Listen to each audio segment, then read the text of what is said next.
Hey guys, welcome back to Summer Lunch Plus at Home. Now that you've learned food safety, it's time to practice knife safety to make sure the only thing we're cutting today is food. Before you start chopping, you need a grown-up supervisor to make sure you're staying safe. So, if you're alone right now, I want you to pause, go get someone, and come back when you're ready. Alright, the first thing we need to do is make sure our workstation is set up correctly. What you'll need is a cutting board, a knife, and a damp paper towel or non-stick pad. If you don't put anything beneath your cutting board, it could move, causing you to slip and cut yourself. That's why we put a damp paper towel beneath it. This way, our cutting board is stabilized and it's a lot harder to move it, making it safer. If you're using a large knife, called a chef's knife, which is for older and more experienced cooks, you want to take your thumb and your first finger and pinch them around the blade. Then, with your remaining 3 fingers, you want to wrap them around the handle like so. This grip adds stability to your cutting to make it safer. Most of you young chefs are going to use a small knife called a paring knife.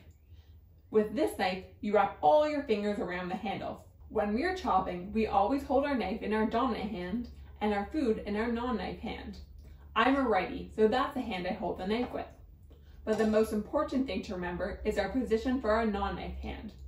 That hand should be imitating a bear claw, with our fingers curled and our thumb tucked beneath it.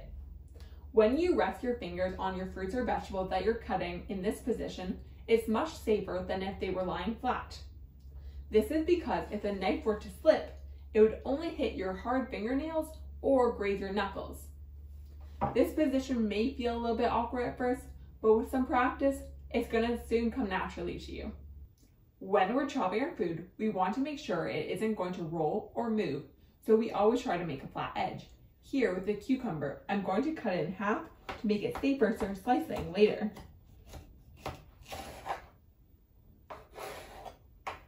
Perfect. Now we're going to flip that over and make a flat edge and set this one aside. Using my claw hand, I'm going to slice this cucumber into half moon slices. This is one of the common cutting techniques you'll see in Summer Lunch Plus recipes.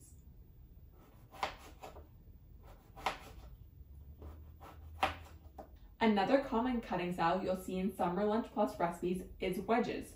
Tomato wedges are a perfect addition to your salad.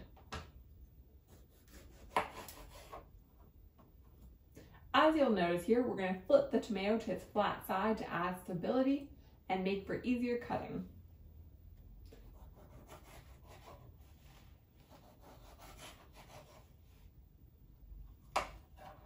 And here we have 3 beautiful wedges. The most common cutting style you will see in Summer Lunch Plus recipes is diced. This means you need to cut the vegetables into small bite-sized pieces. Here I'm going to demonstrate a small dice with celery.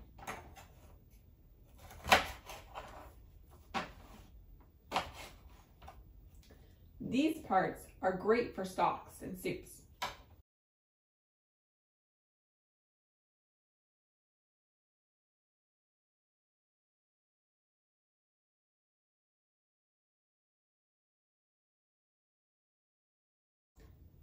Perfect, now we have nice small diced celery.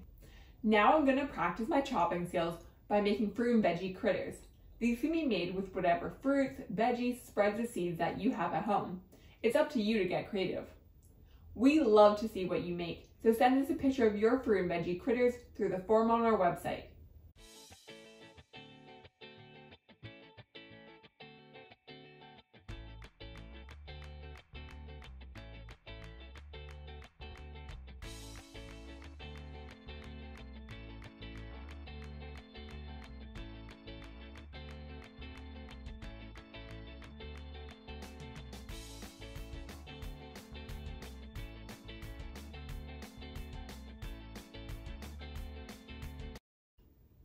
Voila! Veggie critters! To practice these tips, test your knowledge, and learn more, visit summerlunchplus.com. Be sure to like and subscribe to our YouTube channel and follow us on Instagram for updates.